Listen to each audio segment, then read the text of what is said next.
ఇంద్రకీలాద్రిపై వైభవంగా ప్రారంభమైన శాకంబరి ఉత్సవాలు. విజయవాడ, బెజవాడ ఇంద్రకీలాద్రిపై దుర్గామల్లేశ్వర స్వామి వార్ల దేవస్థానం 3 రోజుల పాటు నిర్వహించే శాకంబరి ఉత్సవాలు మంగళవారం వైభవంగా ప్రారంభమయ్యాయి. మూలవిరాట్ దుర్గమ్మను పండ్లు, ఎండు ఫలాలు, ఆకుకూరలు, కూరగాయలతో అలంకరించారు. ప్రధాన ఆలయంతో పాటు ఉపాలయాలను కూరగాయల దండలతో అందంగా తీర్చిదిద్దారు. ఇంద్రకీలాద్రి హరిత వర్ణంలో శోభిల్లుతోంది.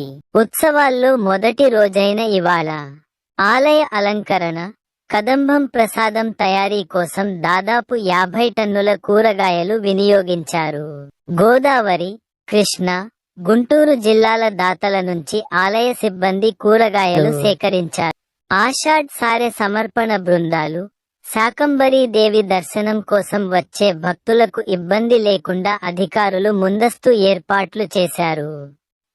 శాకంబరి ఉత్సవాలు జూలై 10తో ముగియనున్నాయి. ఉదయం 10 నుంచి మధ్యాహ్నం 2 గంటల వరకు ప్రత్యేక, అంతరాల దర్శనాలను రద్దు చేశారు.